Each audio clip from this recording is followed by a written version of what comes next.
Flying home. The tenor boy, that tenor boy was on Jay. See? I knew you had it. Okay. I like that hat, by the way. Thank you. I don't wear hats because I got a big head. Yeah, we know. Okay, you didn't have to co-sign. We know. See, you got something in his head. And sometimes they don't even need a solution or anything. They just need to be listened to for the first time. Mental illness is a real thing. It's a real thing. It's a real thing. And maybe the first thing is people realizing there's somebody that is willing to hear what I have to say. So helping people to grieve, does that help you with your grief? My therapist really helped with a lot of that. How does a person know when they need counseling or therapy? Hey everybody, this is Little Sister Chris and your grief therapist coming here, and I have another guest with me. And hey, we are really enjoying the fact that you are here to be able to come into this sacred space.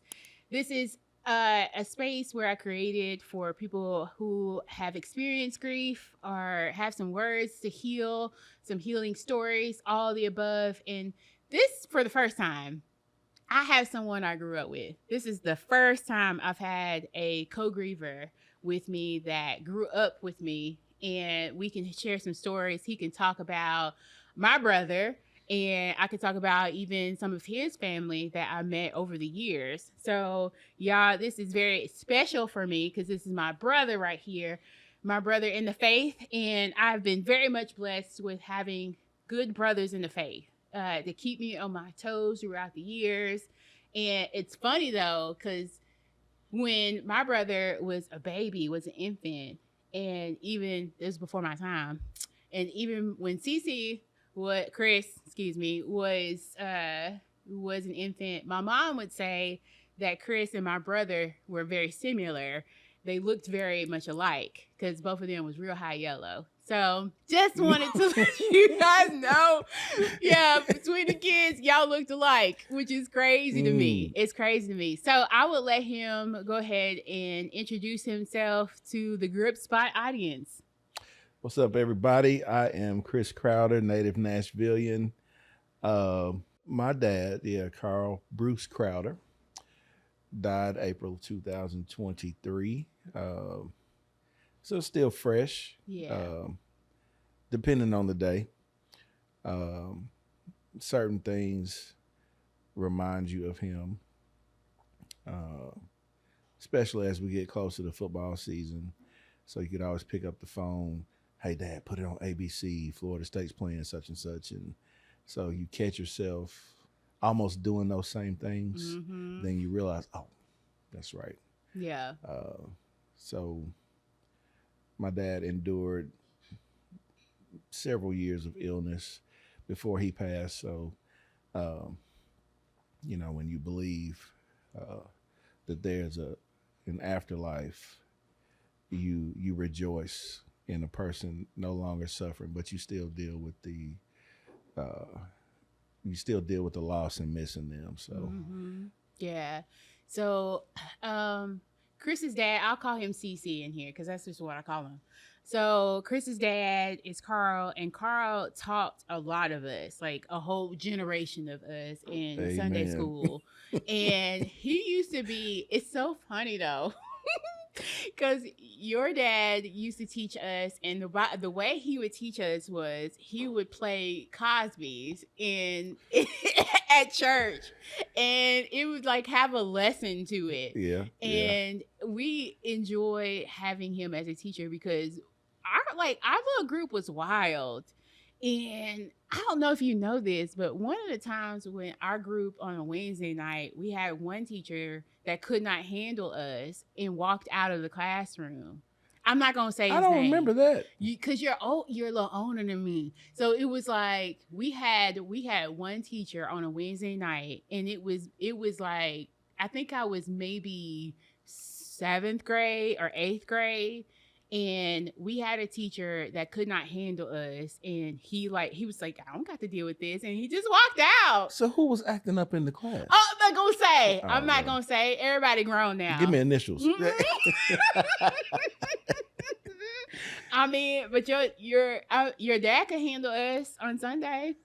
Okay. He Okay. handled. He Was this handled. teacher younger? Was he? I would say he may be the same age as your dad and maybe younger, maybe like a couple of years younger, but he was an IT guy at the time. Okay. So, Okay. Okay. an IT guy Mm-hmm. back in the day. So, yeah, he couldn't handle us. Huh. Yeah, Did this fellow have children? one one son, Wow. one son Okay. only. Okay. And Wow. I really don't know where he is now because I didn't know you all were acting up like that. it wasn't me. It wasn't me. It was you know how you have the change of group when the older kids go to theirs Right. and then you have the younger kids come, that younger grade come, and then y'all are together for that 1 year. It was when that younger group came in. So it was, I think they had a 7th, 8th grade, and then the 7th graders, right, You're came what, in. a year older than my brother? Yeah, because I was born in 82. He's 83. Yeah. Yeah. Yeah. Okay. You know what?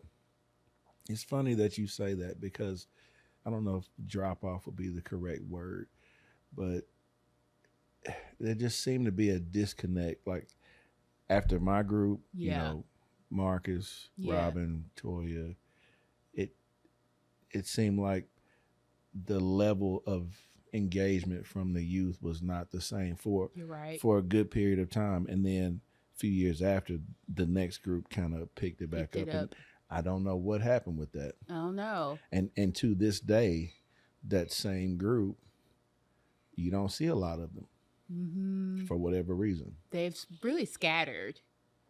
And so what we're talking about is, and this is the benefit of being in the same town where you're from, is we grew up together. And Chris is the same age as my brother's age and just a few months older. So you were born in December. My brother was Right. born in March. Mm-hmm. And at the church where our parents attended, everybody had babies at the same time. And Yeah, it was seemed like it. Yeah. Yeah, it was Yeah. like a string of babies born the same time. So it might be the oldest is the same age, and then the youngest is around the same age. Like your brother, what he's 83. What month? April 83. And I'm August 82. So Yeah. it's like there's like some type of first and second baby Mhm. where there's a few months of difference Right. in their ages Right. for years.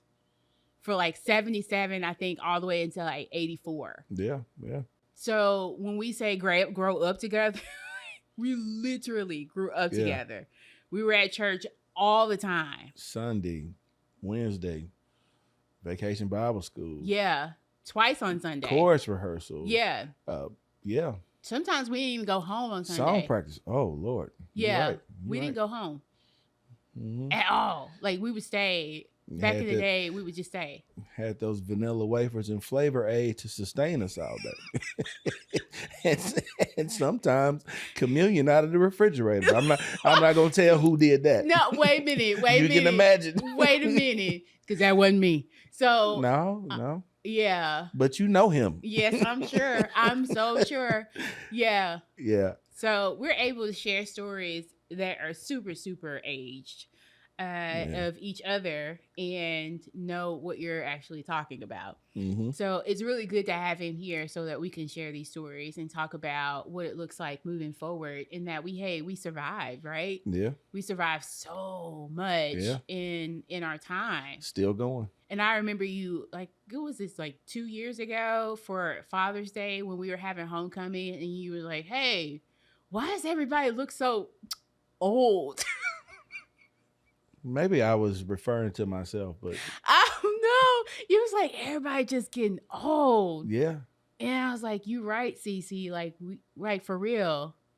Yeah. I graduated high school almost 30 years ago. So Whew. yeah.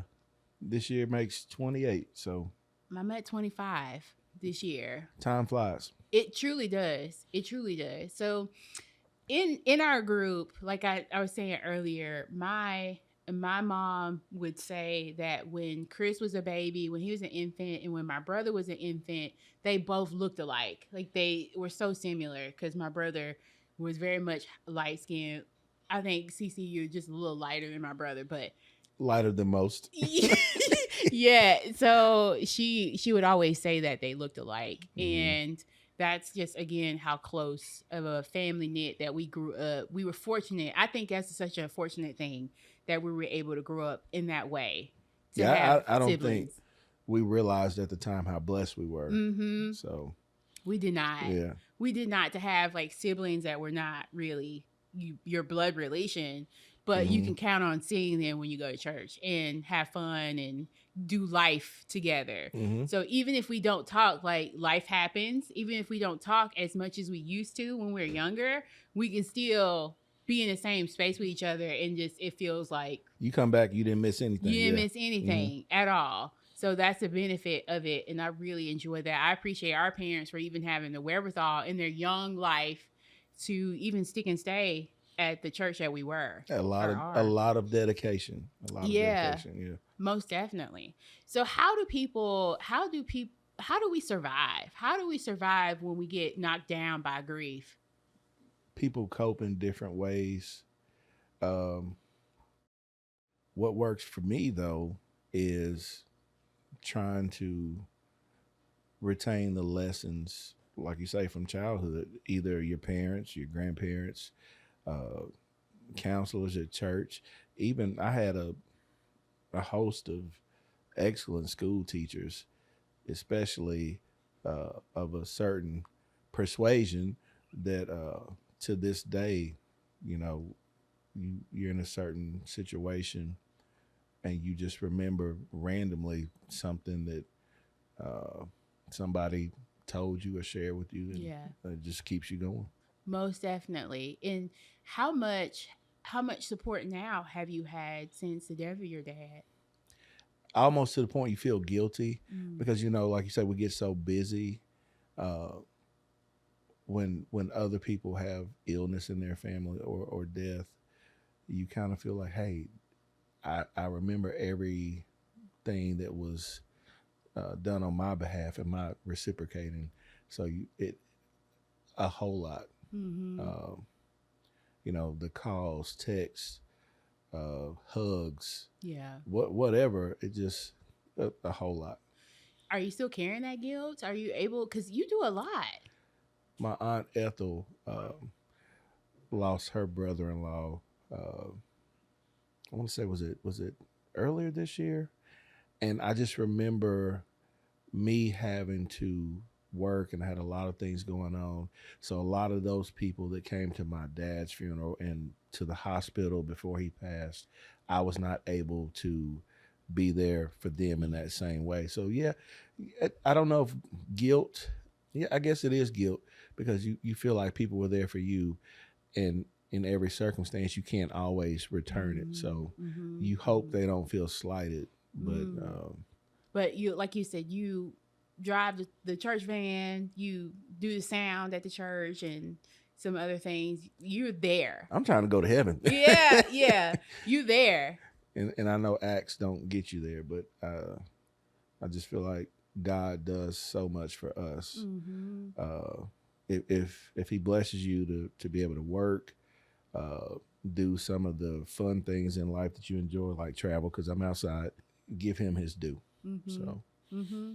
Yeah, I like that. And this is the grown, very grown Chris that we are experiencing here. really, Yes. really, yeah, Mm-hmm. yeah, Mm-hmm. Yeah. Oh no, I already know that you have the cut up in you though. yes, I already know mm-hmm. that. So it's not like I'm about to activate it. It's Yeah, already there. It's yeah. already there, ladies and gentlemen. But yeah. Stop it, George. Yeah. Ooh, that boy got me in trouble, boy. Mm, mm. Now, who got who in trouble though? Is it he got you in trouble or y'all both got each other in trouble? A lot of times it was him, but when he was to himself, we would say or do little things to get him stirred up. So Oh, so yeah, you would activate my brother. yeah, yeah. Uh-huh. It was mutual. It was mutual. So Sunday school, Wednesday night Bible study, you look forward to seeing certain people, and George was one of them. So Yeah. So I've He heard didn't even some have to stories, say anything. He could just smile, and just that like was you, it. just like you. So he wasn't doing anything. Yeah. But the fact that everybody started laughing, he would get in trouble. And he wasn't doing anything, honestly. So Just show up, smile, get in Mhm. trouble. Ain't Just- that some just- stuff? just being his usual self. Yes, So. yes. Mhm. So I've heard some stories, even in later life. I've heard stories within the past 5 years that I've never heard at all from Mhm. people from y'all, like from people from church. Mhm. And Robert Dow said, he was like, hey, there was this one time me and your brother were doing offering. Yeah. And if for you all who are not churchgoers, but the offering, you're passing the tray, right? Pre-COVID. And yes, pre-COVID. Mhm. So my brother was about to pass the tray, and so was Robert. And my brother goes to Robert and says, hey man, if you need some money, all you gotta do is just Oh wow. dip your hand in there. Wow. Yeah, just dip your hand over and get that $5. Wow. Yeah, and they just laughed. They just laughed because he Wow. was not expecting it. Because when you I doing could- communion, you Yeah. serious. You're supposed to be You solemn. being Yeah. quiet. Yeah. Yeah, you being quiet. Yeah, I and can he's see like, that. hey man, Yeah. just dip your hand in and get that $5. Just Yeah. hang it out. Yeah. Yeah, I can see that. Yeah. Mm-hmm. That's funny. Yeah. So I just learned that. Yeah. So many stories Wow. I can see that. that y'all were a part of. I don't know if I ever told you this, but I want to say I remember he had it wasn't white. It was like an off-white suit. Yep. Did he get it one Easter? Yeah. And every time I visualize him, I see him in that suit. And that white. Yeah. He loved that suit. Yeah. Yeah. Mhm. And it hasn't happened in a while, but I would dream about him, and it was always in the old building, and it was during service, and I felt like I was walking in late from the front of the sanctuary, and I would walk in, and he's sitting there smiling, and I had that dream several times, and I couldn't figure out what that was about, but yeah. but we didn't say anything. He just smiled. Yeah. Mhm. That classic GP smile that my brother had. Yeah. So Yeah. I appreciate you sharing that. Yeah. He's always smiling in my sleep too. He's always either annoying me or smiling or something. The only time I ever remember seeing him upset was when it was time to leave church. Like that little pickup. Was it a Ford Ranger? Yes. Y'all had a Ford Ranger, I miss that Ranger. and it'd be time to go. Yeah. And that's when he'd get upset. He ain't ready to go. Mm-hmm. But as soon as you walk in the building, all through service or Bible study, he was smiling the whole time. Man, oh man. Mm-hmm. That's very telling. That's very telling. So, again, he loved everybody. Like, everybody. Now, if he got in conflict with you, he might have fought you. Ooh. Yeah. I remember one. Yeah. Yeah. Oh boy, there was some chairs swinging in that in church now. Oh, see, I don't know. See, again, I don't always know. Mm. They kept that under hush, like before social media. Can I say? You can say it. Ooh, she may get mad at me. Just say the initials. She was a grade ahead of us. Okay. NW. Okay. And I don't remember what happened, but I think they were talking about each other. One thing led to another, and here come the chairs. Was this pre the old build or the new It was building? in the old building. It was in the old building. Oh. So we moved into the new building, what, 93? 93. It had to be about 91, 92, I guess. So throwing chairs? Not at people, just kind of stirring up noise. Yeah. So Where were y'all's teacher? it was stopped quickly. Okay. I have to go. I know who I could ask what happened because she would remember. Mm-hmm. But she lives in Houston now. She would remember. We know who that is. Ah. We know exactly who that is. Mhm. Share that story. If you hear this and see this, share that story, my girl. She will remember. Yeah. That's crazy. Now, because it's very rare that he got into it with a girl. It's rare he got into it with anybody, from what I remember. Yeah, So, at church. But at school, he would get into it with people. Well, he went to McGavick. Yeah. It's, He went to McGavick. So big school. Yeah, really big school, y'all. 2,200 students at this school from all various parts of Nashville. Ooh, yeah. And it was like way too big. Mm-hmm. Way too big. So he would get into it with a few people at that school where it was like a real live problem where my parents had to go down. My some of my neighbors had to go. Yeah, it was a whole CC. Okay. So we had an incident where there was like a whole, because we were the only in that neighborhood when we moved to Hermitage in 93, we were the only black in the area.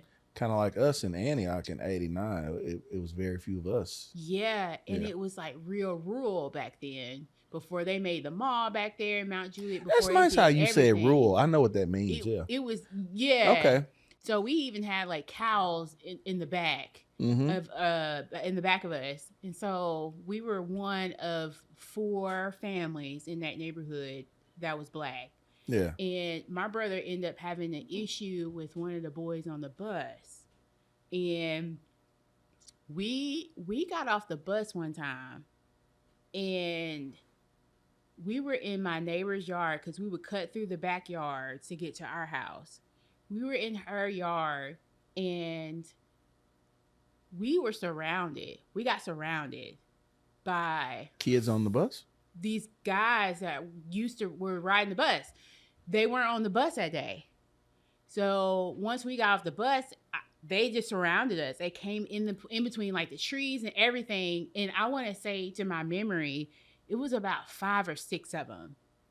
And one of them had something like behind his back. And we stopped, like, because we didn't have a choice but to stop because they had us like surrounded. It was like I was moving in slow motion because I was watching and trying to see every single one of them and trying to figure out what they were doing. And I already knew we were in some type of issue. And if it wasn't for my neighbor, she came out. She saw all of us.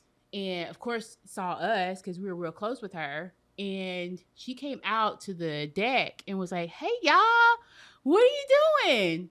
And I immediately started screaming. Like, I said, "They got a knife.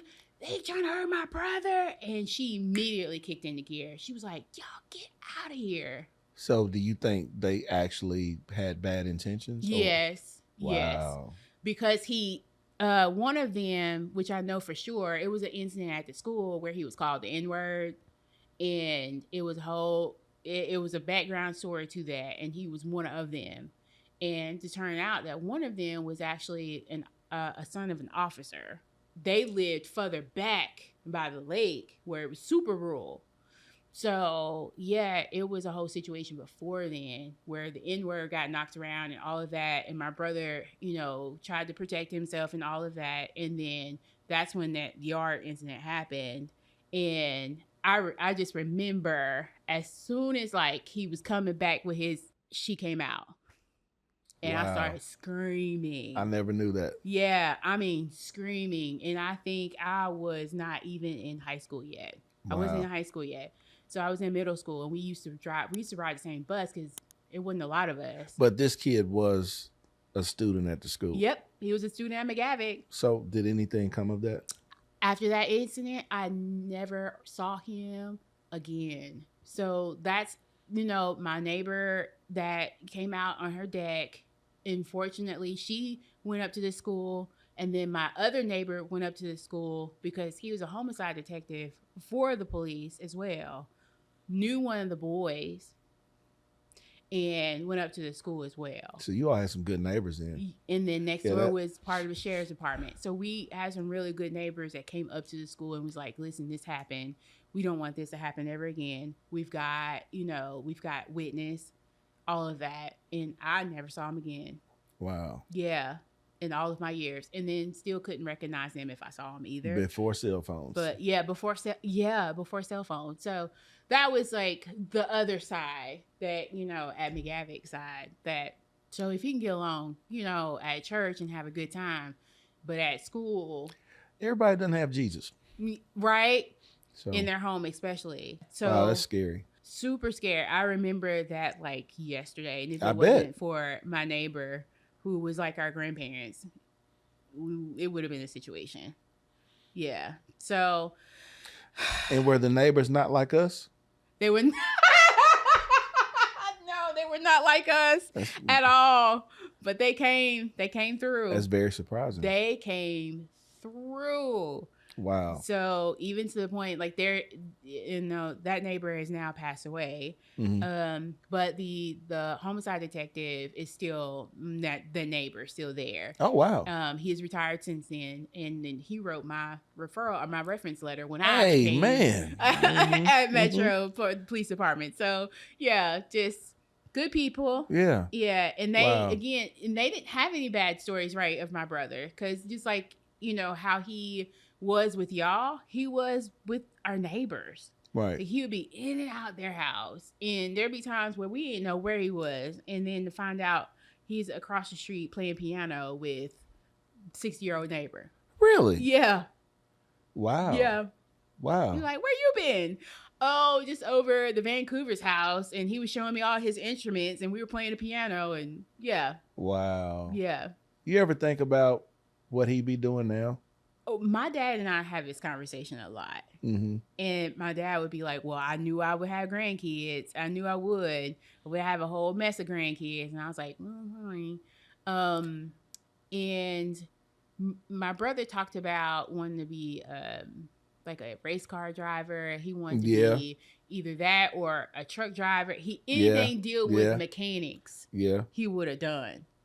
So I think about that, and just having him be a grown man at 46 years old. Yeah, 46 years old. So do you ever feel like you missed out? Oh, yeah. Yeah. Oh, yeah. On being a natural auntie and all of that, just having children to take care of, or my brothers. Yeah, I think so. You ever had anger about that? Of course. Yeah. Yeah. A lot, I think. And my last guest I was talking to, I talked to her about how it wasn't until maybe a couple of years ago that I realized that I had some anger with him about leaving. Like he had control of leaving. And I didn't know I was carrying it. But nothing towards God. Big man. Yeah.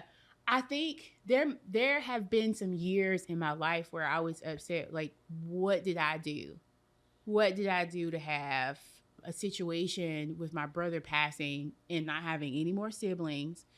And then later on, my parents getting divorced and then being disrupted over that. And then other life stuff happening. And I thought, what did I do? Yeah.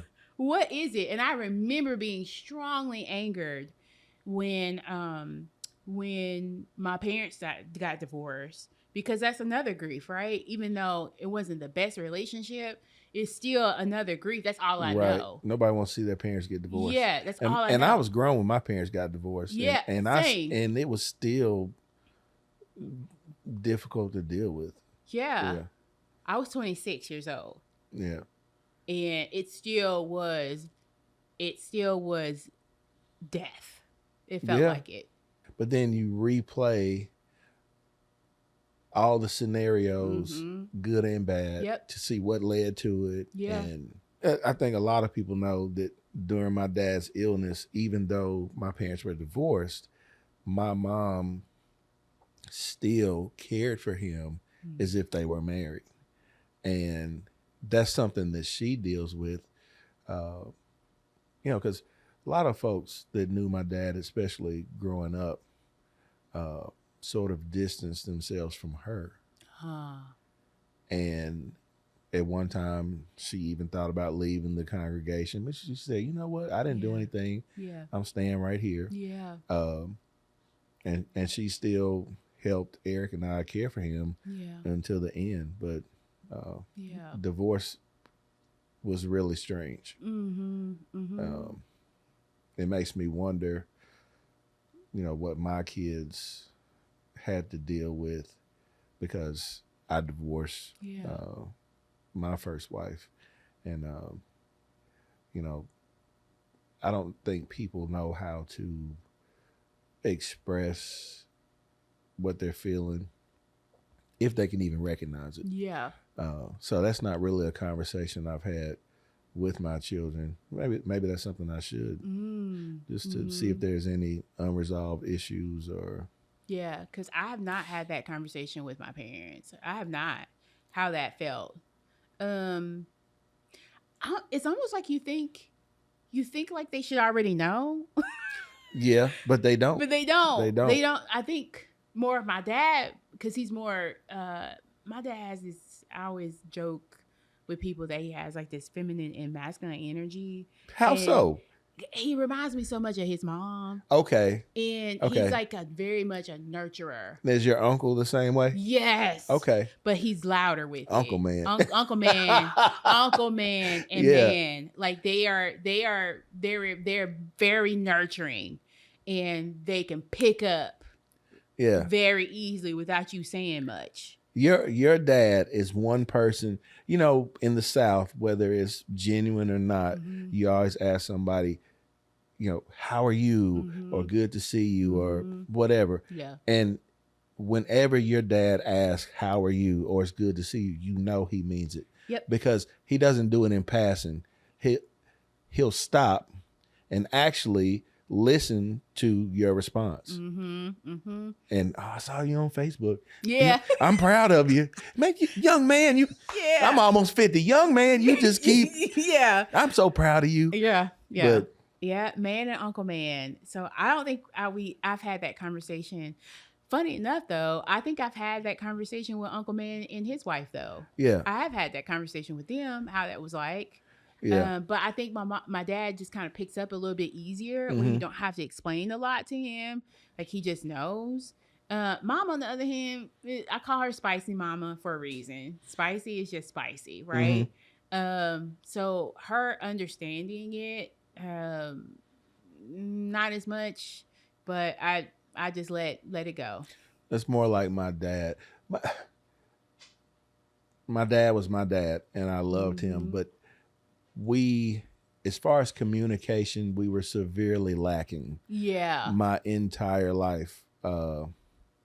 So when he passed, and I was, I don't want to say his caregiver, but I was responsible for making sure he got to the doctor, or all the affairs that as your parents age, they're not able to do for themselves. So I found myself, there can be some anger with your parents or some disappointment, but then you still have a task that you have before you. Yeah. And that's kind of where I was with my dad. We had a lot of unresolved issues. Yeah.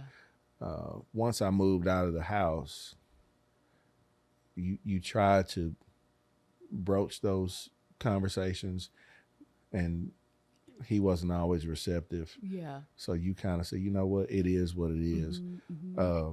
So a lot of the guilt that I still deal with was, could I have been a better son? Could I have done something different for him to know that I love him, or whatever? Mom, on the other hand, even now she asks, is there anything you want to talk to me about? Are you upset with me about anything about, your dad and I divorcing, or, but then my mom has always been, she was never a parent that said, do as I say. She always gave you instructions, but she tried to tell you why. Now, sometimes it's just because I said so, but she did try to make sure you understood her decision making, and she was the world's greatest at punishments. I don't ever remember her. Okay, all right. I remember her laying hands on me one time. It wasn't even hands. Yeah. Something happened, and she got upset, and I think I want to say she grabbed a belt because she was going to spank me. The idiot that I am, grabbed the belt. And I don't remember saying this, but she said I said it. I said, one day I'm going to be bigger than you. Not that somebody holding the bell. Oh, So do you remember? See, this is before cell phones and Nintendos and all that stuff. You remember the wiffle ball bats? Yeah. With the little white ball and the yellow plastic bat. Yes. I don't know where this bat came from. I know that she beat me on top of the head with that bat. If you ever, my mom turned into Claire Huxtable. If you ever, you can get this out of your mind right now. So, but if she said, go clean your room, or do this or whatever, and you were disobedient, she wouldn't make a big fuss about it. But I guarantee you, a month later, you want to go to a basketball game, you want to go skating. Oh, no. Mm-hmm. You remember? Mm-hmm. So that was her way of teaching Eric and I, you need to be obedient. Yeah. So, and that's a life lesson that I still carry to this day. Something that I may have done at 19 or 20. Yeah. I could still be suffering from the consequences now. 26 years later. Yeah. I love your mom too. I love her, by the way. She's good people, very good people. And she is giggly too. My mom's a gangster. Yeah, I know. I know. She's a gangster. So if she get knocked down, she get right back up. Yeah, no, I'm scared of my mom. Yeah, as you should be. Mm-hmm. That's a warrior. If ever you seen one, that's it right there. Mm-hmm. Yeah. So mom and dad, and when you talked about communication, the same over here. But I think my mom, I have talked to her more as the later, because it's better when I'm not living with her. Same with my dad. Yeah. Same. Yeah. Communication style and everything is completely different. Understanding is completely different. But, there's certain things, like you say, it's like, okay, I can only go so far right now, know? But I don't know if they realize, though, if both of them realize, and maybe we just haven't had conversations, but if they realize that, I mean, like, at this point, they're it. Like, they're my only family. So, I mean, here, I have another family, but my dad's not from here, right? He transplanted here. And then my mom's not really from here either. She has a brother here, but I don't have any other family in Nashville. Right. So, when they go, that's it for now. So with you being an only child and not having immediate family here, do you feel yourself leaning more on your friend circle? I do. The people that I met in Memphis, when I went to Memphis, one in particular, my best friend, I lean on her a whole lot. So I'm on the road to go to West Tennessee a lot to go see her. She's on the road to come see me. So, and we have been through many seasons together. So yeah, I do rely on them. And I thought about even, because my dad asked me after my brother died, he asked me if I wanted to move and live in Montgomery with his family. And at the time, I was like, no, I want to run. This is my home, Like, as all of you moved there, or just No, you? just me. Really? Just me. Just move. Because he wasn't going to leave his job, and my mom wasn't going to leave her job. But, yeah, if I needed... Your dad's making that money. So. wasn't going to leave the railroad. So, yeah, he asked me if I wanted to move. And at that time, I was like, no, I don't, this is home. I don't want to leave y'all, that type thing. So I left it alone. But I think about that sometimes. I think about, like, what if I had moved? What if I had been with them? Would my life be different? But that's just one of those question marks that I don't know. I have no idea. To be around cousins. Yeah, my Uncle Man would have raised me, the rest of the way. from Yeah. 14 and up and what that would have been like. But would that have been trying to escape And that's what or I thought. Yeah. At 14, I was asking myself that question like, am I escaping my home? Am I running from my grief if I go there? Now, if looking back on it, if we had conversations like, let's go down more often so I can at least have some time with my family and then take a break away from grief, that would have been a good option. Like, let's go down, spend the summer. Let's go, have more time with other family. I think about this a lot. Of course, I'm not licensed. I don't have a degree in this field, but I just I wonder how people process uh, grief. And I know there's different ways and timelines for people to experience grief, but I just feel like your foundation in childhood is so important. Yeah. What you're taught, what you believe, because everything in my life revolves around my spiritual beliefs. Mm-hmm. And I didn't say I'm always doing the right thing. Yeah, same. But in the back of my mind, there's this little voice saying, hey, you need to do this. You need to. You being guided. Right. Yeah. And I don't know how I could navigate life, let alone grief, without that. So how do other people do it? It's a lot, CC. When there's a search sometimes there's a search for things. Like we talked with my last co-griever about people turn to substances, trying to numb, people run. And you remember when I left and moved to like Virginia, right? Mm-hmm. That was really me running. Really? It was. I thought it was just a career opportunity. I found the job up that way, but it was like 1% Black. And I didn't really know that. I didn't know what that meant Virginia. at the time. And I remember when I told people I was leaving, it was like, oh, congratulations. So yeah, they did have the opportunity of a job, but I chose that life. But when you got there, had anything changed? And the funny thing is, remember I told you I was moving to like Salem, Virginia? You was like, they got witches. That sounds like something I was like. I said, Chris, that's not okay, whatever. That's not it. So it was good for me to go. I wasn't there but like almost 3 years. Wasn't there long. But what I did find out that I was anxious. I did find out that I needed that time away in order to appreciate being home. Were you seeking independence? What? I think I was wanting something new. Mm. I was burned out a lot.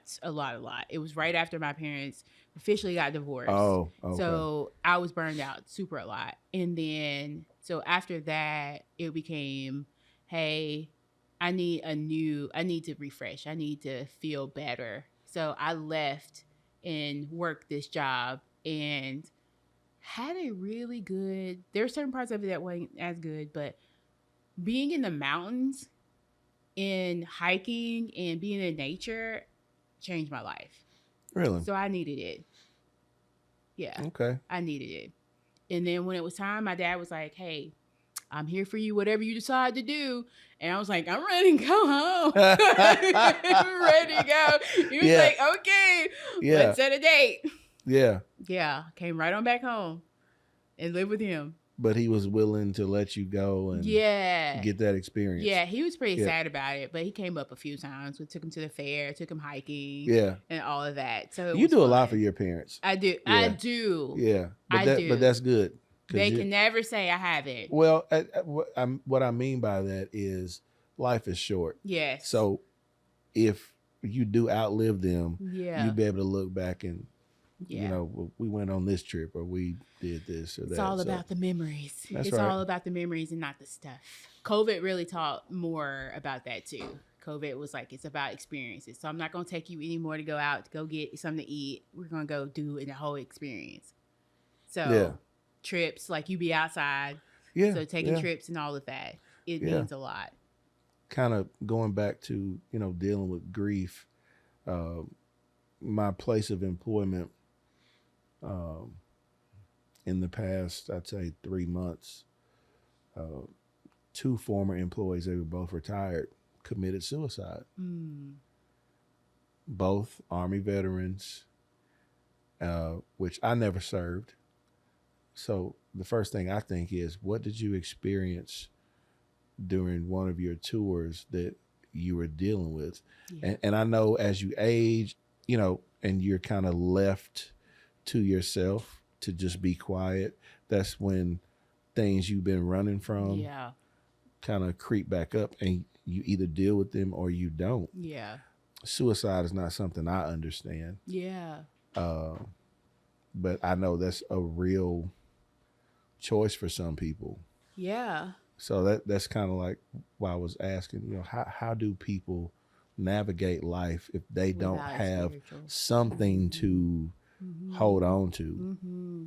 Yeah, and I am licensed, and that's what I do. It's a reason why, and I think even with all the stressors, even with all the pain, this is the reason why I have the podcast. It's also the reason why I am now CEO of the Grief Center. Yes, because I know the healing journey is something that is very hard for people. It was hard for me, and I know that people have died by suicide, and grief and depression and all of that can be intertwined in so many Right. things. And working in this field, I see it. It's never addressed though. And this is the reason why I have it, so that I can have clients, I can have a space where people can gain the support. And if they were spiritual at one point and they just fell off of it, that they can gain it back. So you have to gain people's trust. A lot of trust, a lot of relationship building. Yeah. Is that a burden for you? It used to be. It used to be years ago before I got my own therapy. Well, what I'm saying is, it almost seems like there's a lot of weight on you, even though you're choosing to do Yeah. this. Yeah. It's a lot of responsibility, I think. It's a responsibility that I take in pride. And it's my ministry. And it's the reason for, I believe, why I exist in the first place. So I take it, and I love sitting with people in grief because I know what that's like to feel uncomfortable. Mm-hmm. And I'm okay with being uncomfortable in those spaces with people until they can feel comfortable. So helping people to grieve, whether listening, offering advice, does that help you with your grief? There's some similar stories, I believe. And I think that in one way it may help, but I've already done my work. And it looks different, now. But my therapist really helped with a lot of that. And it helped me get to producing and being creative in grief, because at one point I was very tired and I didn't want to hear anybody's stories. Overwhelmed. Yeah, like super tired. I'm good at what I do, but I'm tired. So she really helped me navigate my own stuff so that I can present and be that person for other people, and now create a whole agency around grief. How does a person know when they need counseling or therapy? Yeah, when they are feeling exhausted, when they don't have these answers that they're seeking for, and when they're just going through life transitions. And it can be a physical death, but it can also be like life transitions of anything, even moving from retiring to coming off of, like military, retiring from the military, just any type of life move, medical diagnosis, mental health diagnoses. So yeah, when there's these questions of life and then you try to rely on other people, but they can't handle it, or you want to reach out and they can't handle it, being able to reach out to a trained therapist that can. That's how you know. I guess the hard part is being honest with yourself, like Mm-hmm. identifying, hey, something's wrong. Yeah. I need help. A I lot need a lot extra of people guidance. can't do that. I see that a lot. I see it a lot. But my job is to make sure if they're coming to me or even asking a question in consultation, my job is, and to train my therapist as well, you are listening to them. And sometimes they don't even need a solution or anything. They just need to be listened to for the first Right. time. Right. So yeah, that's how the job works. And I'm in the process of training my therapist to be able to look at grief as not as a problem to solve, but a journey. Yeah, that's a different way of looking at it. Mm-hmm. But other podcasts like the Breakfast Club, Yeah. Charlemagne, he for years he's been talking about mental health, and he's one of the first people that I recall actually trying to bring awareness. So it's almost like anything, age, whatever is foreign to people. Yeah. People kind of push it away, but now people are kind of saying, with shootings or everything that goes on, mental illness is a real thing. It's a real thing. It's a real thing, and thank you for bringing that up, especially for Black and Brown populations, that we are having this conversation. And now it's even more pivotal to do so because there are resources out there for people who have insurance and people who do not have insurance. There are resources out there to be able to get the supportive help. And it's not, people are thinking about it as advice, but it's actually trained interventions to help people in mental health wellness, I call it, in their wellness and their grief journey. So it's a, and it doesn't have to be long. It can be 6 sessions and you might be okay. Come back to it later on. It doesn't have to be we're staying in this for a life or some years. It can be, because I believe in graduating clients. If you're good after about 12, 14 sessions, hey, let's discharge, and then where I'm at when you need me again. Maybe the first thing is people realizing there's somebody that is willing to hear what I have to say. Definitely. So and that leads me to everybody. You can go to thegripspot.com and download a free copy of a journal, the Gripspot Journal. To be free able 99. to free night, we like free, to be able to process and free flow your thoughts, your feelings, all of that will be available to you for free. I also have some cards on sale. I have some grief silent support cards. So if you are ever in a situation where somebody's talking to you and they want to know, how you doing, like how's how you doing with your grief and stuff, and you don't feel like talking to them, you can give them a card and just say, I am grieving a loss. Thank you for your concern. I do not want to talk right now. And you just hand them this card. So you don't have to have that conversation. It is a good boundary to have at the very fresh start of grief if you don't want to say anything. Sometimes people just nosy. Yeah. And then, some people are definitely nosy. So that's, hey, respect my privacy, respect my silence. I'll talk to you or pray for me. And if you're still processing, it's kind of hard to sometimes explain what you're feeling. So most definitely. So somebody asking you, it just stirs a lot of stuff back up. Like, it does. Like if I'm sad and I'm crying, don't ask me what's wrong, because it's only gonna make it worse. Don't do that, because I'm gonna be woo. Don't do that. Just let me collect myself. So. All right, Cece, as we're wrapping up, thank you for being here. My good brother in the faith. We have been together for the longest time. I don't get to see him as often because I don't go to the church anymore. I go to a different church, but I appreciate him for coming on through, for sharing his story, being here, even asking some questions. You guys, these are questions that have not been asked of me on this Grip Spot podcast. Oh, okay. Yeah, so I appreciate you for asking me I always have questions about stuff I don't understand. I know. I like that hat, by the way. Thank you. I don't wear hats because I got a big head. Yeah, we know. Okay, you didn't have to co-sign. We know, Cece. You got some in his head. But I love a good brim, So I appreciate you for pointing out my brim. Mm-hmm. Yeah. Any last words you would like to say to the Grip Spot audience? I didn't know I needed this, but I'm glad when you invited me, I accepted. Mm-hmm.